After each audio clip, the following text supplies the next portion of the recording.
77, page 80. On nous donne un graphique. On n'a pas d'équation algébrique de f. Et on nous pose 4 questions, 4 lectures graphiques. Euh, Première mission, résoudre f de x égale 0. Alors je vous conseille d'avoir des réflexes pour chacune des 4 questions. Pour gagner du temps, pour la prochaine petite interro de leçon minutée, avec le sablier, f de x égale 0, réflexe, c'est l'intersection de la courbe et l'axe des x.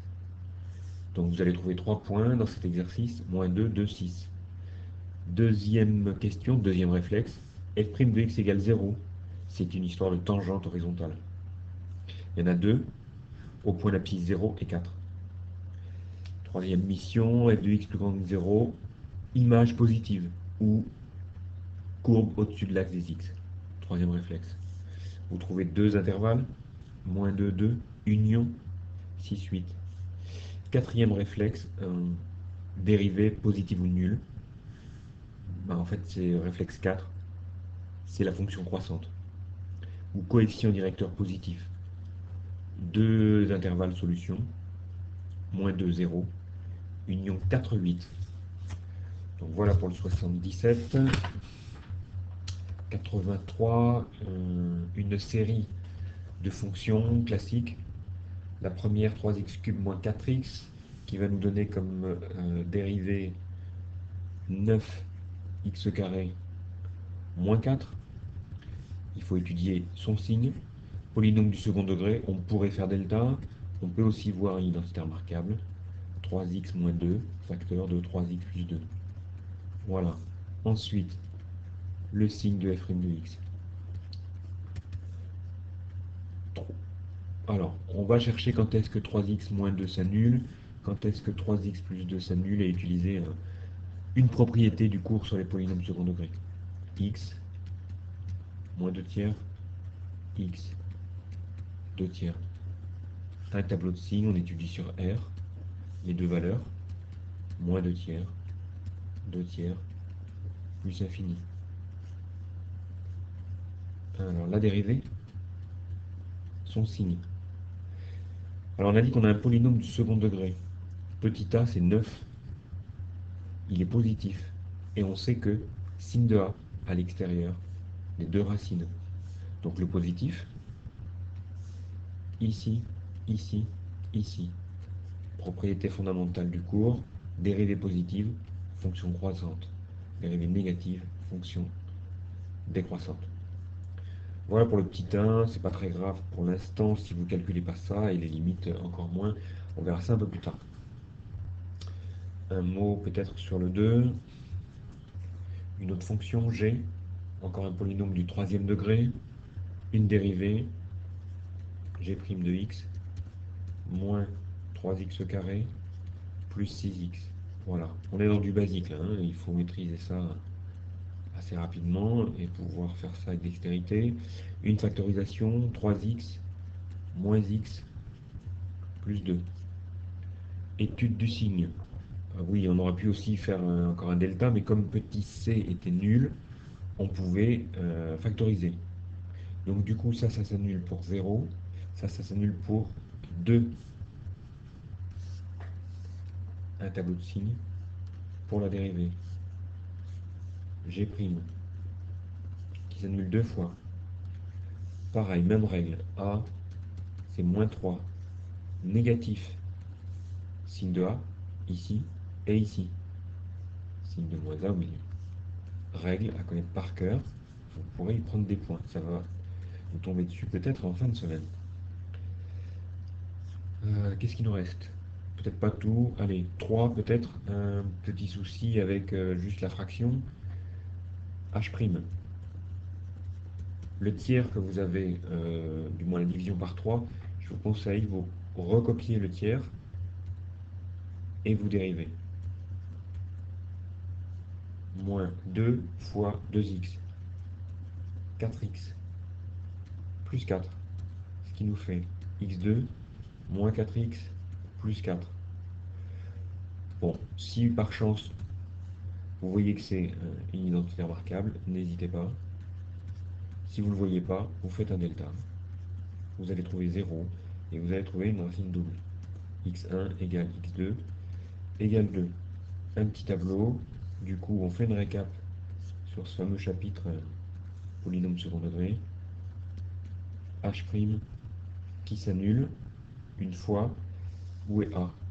A ici, il est là, A. A, c'est 1, positif. Théorème du cours, enfin propriété, toujours du signe de A. Plus, plus, vous en déduisez une fonction h qui va être tout le temps croissante. Voilà, qui est une tangente horizontale au point d'abscisse 2. Donc il y a une tangente horizontale. On pourra faire des zooms sur ça plus tard. Bon, même punition pour la suite. Je suppose que vous arriverez à trouver les dérivés. Éventuellement, corrigez-vous avec xcast pour les résultats des dérivés. Et pour l'étude de signes, ce sont des polynômes du second degré. Je vous fais confiance. Un peu plus dur, on vous donne une fonction, les fameuses fonctions homographiques. On aura l'occasion de zoomer sur ces fonctions-là.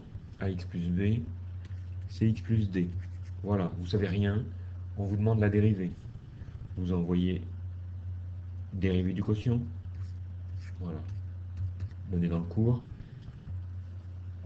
Euh, démontrer même celle-ci, c'est plutôt 1 sur v qu'on avait démontré. Et u fois v. Donc vous allez avoir u'v moins u v' sur v carré. Alors ce sont mes v, ce ne sont pas les racines carrées.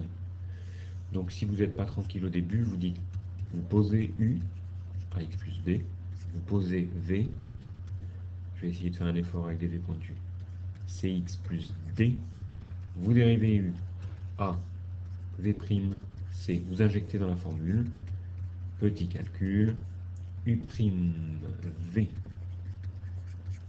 moins u, v', c, sur v carré, que l'on ne développe jamais, pratiquement. Vous développez patati, patata. Normalement, on retombe sur une simplification, c'est ce qu'on a dans l'énoncé. Vous avez toujours AD moins C en haut sur un carré qui ne sera pas développé jusqu'au bout.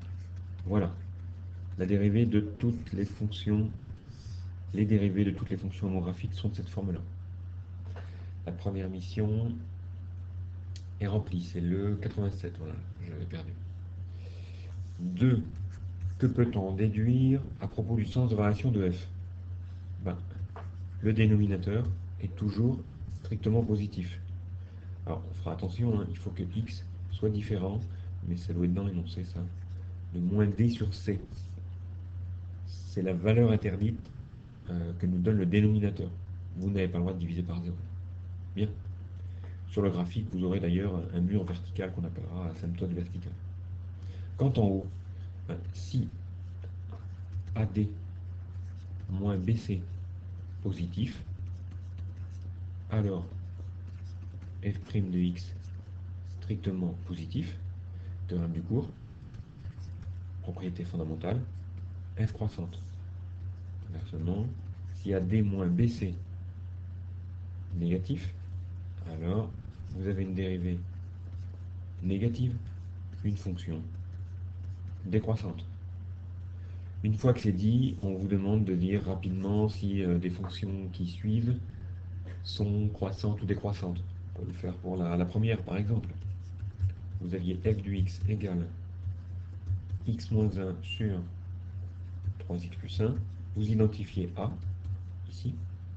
Vous identifiez B, moins 1, C, 3, D, 1. Vous faites le calcul AD moins BC. AD 1 moins B fois C moins 3, donc plus 3. 4, c'est positif. Donc, dérivée positive. F croissant. Ce qui est plus rapide, c'est vrai, si on connaît le résultat par cœur, allez, on va se mettre ça comme un réflexe. Ceux qui ont les meilleurs mots de mémoire, là, ça doit être le 5e. Je pense à quelqu'un dans cette classe qui a une bonne mémoire. Je crois que c'est une demoiselle, je ne dirai pas le nom. Allez, une pièce de 1 € si vous savez de qui je parle. Oui, bah c'était avant. Voilà, j'avais mes réflexes. 1, 2, 3, 4. Si vous pouviez apprendre par cœur que pour les homographiques AD moins BC, le signe en haut donne la croissance ou la décroissance, ce serait bien. Donc on va mettre signe AD moins BC pour fonction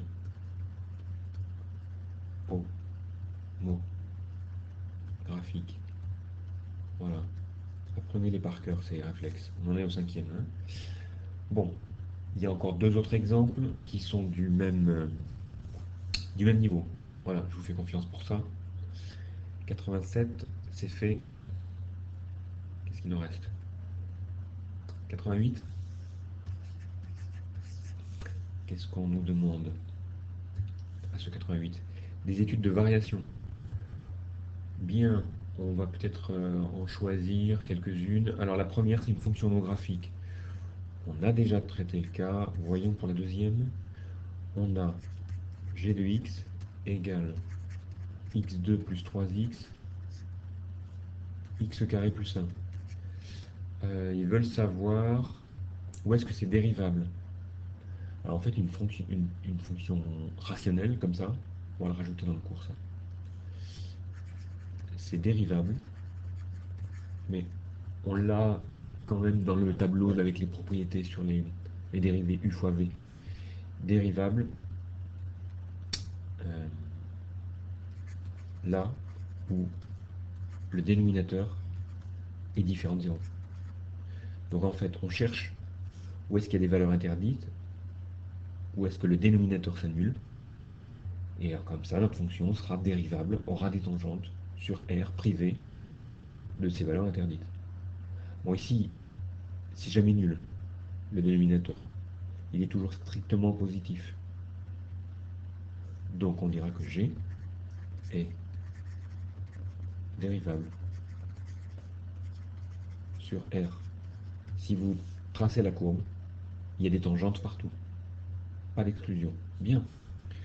Vous prenez les formules, vous calculez la dérivée et vous tombez sur patati patata, je l'ai fait en avance, moins 3x2 plus 2x plus 3 sur x carré plus 1 au carré.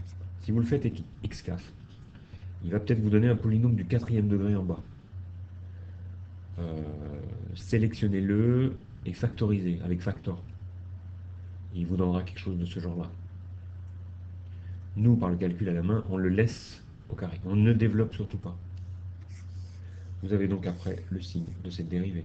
On retombe encore sur un polynôme du second degré.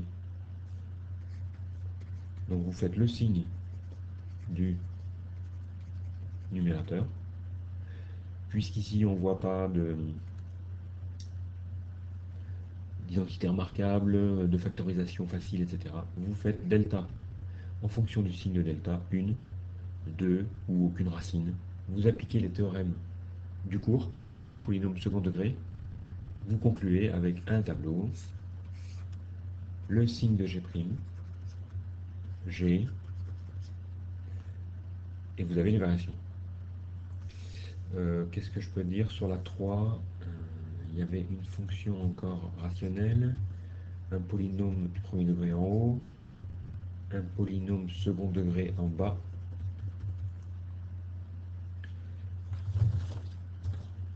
Encore la même formule. Alors, cette fois-ci, on nous demande encore où est-ce que h est dérivable. H dérivable sur R privé. Alors là, ici, je l'ai fait en avance. Lorsque vous allez faire polynôme second degré, donc delta, sera positif. Vous aurez deux valeurs à exclure, moins 5, moins 1. Si vous regardez la courbe du dénominateur, vous verrez, voilà, en moins 5 et en moins 1, n'oubliez pas, ça se traduit graphiquement aussi comme ça, voilà, ça c'est la courbe du dénominateur. Coupe l'axe des abscisses deux fois. ces deux valeurs sont exclues, puisqu'elles annulent le dénominateur. Et on a dit en cours, U sur V, fraction rationnelle, dérivable partout, sauf où le dénominateur s'annule, en moins 5, moins 1. Bien, une fois que vous aurez ça, il vous faudra faire, pour le signe de H, euh, le signe de 1 moins x et le signe de x carré plus 6x plus 5. Là. Comme ça, vous en déduirez le signe de h' de x. Alors, qu'est-ce qu'on a comme valeur à mettre dans ce tableau? Moins l'infini. On va avoir le haut qui s'annule pour 1, donc 1 à mettre. En bas, moins 1. En bas, moins 5. Vous les mettez dans l'ordre. Moins 5, moins 1 et 1. Voilà.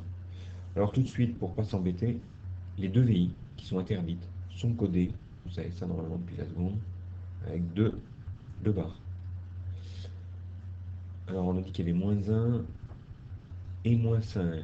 Je vous invite, après tout ça, à faire la courbe de cette fonction et de voir qu'est-ce qui se passe sur la courbe, là où il y a les deux barres, double barre. Signe de 1 moins x. Alors, petite propriété de seconde. Du coup, on va encore avoir un réflexe. Signe, c'est signe de ax plus b. Vous devez être bon et rapide sur le signe de ax plus b. A, c'est moins 1. C'est le nombre qui multiplie x. C'est pas 1. C'est moins 1. La racine, elle est là. Non, et voilà, elle est ailleurs. Elle est ici, en 1. 1 moins x, ça s'annule en 1. Et on a la règle, signe de A à droite, ici. Et comme ça, ailleurs, c'est signe de moins 1. Signe de A à droite. Voilà. Signe de A à droite.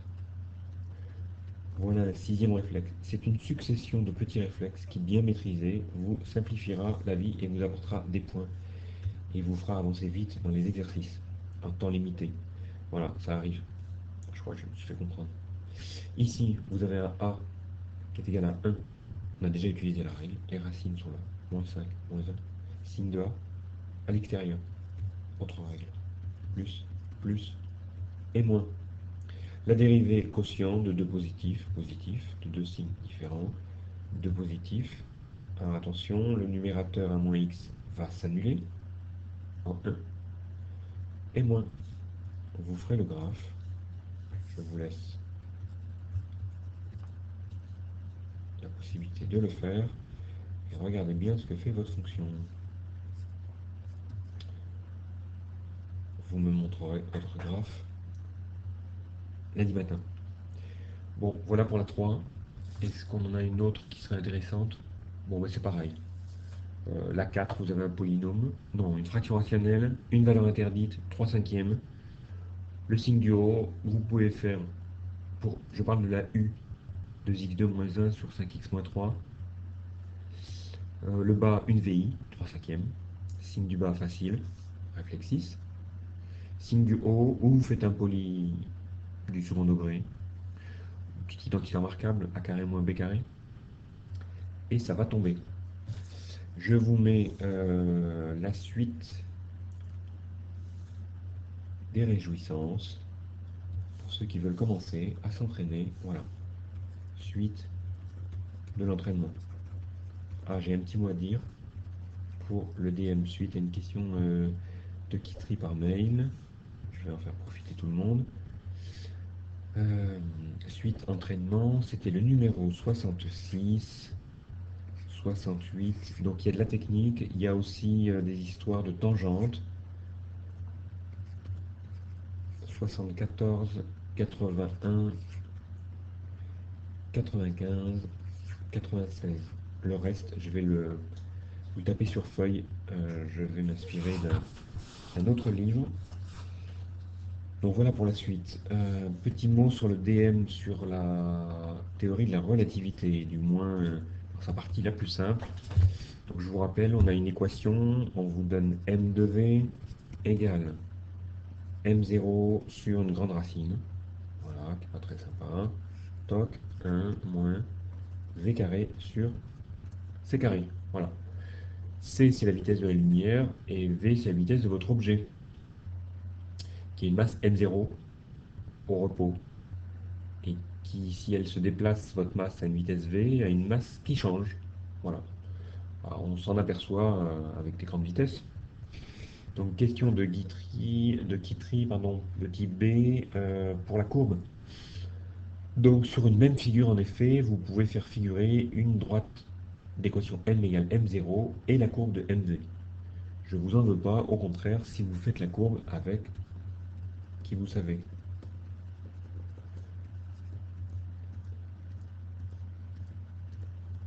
Voilà. Si vous faites une courbe avec ce logiciel, que vous vous débrouillez pour faire un clic droit, la sauvegarder correctement, l'insérer dans un document informatique, ou si vous l'imprimez, ça me va très bien. Voilà pour la correction de ces exercices d'entraînement. Bon courage et à lundi.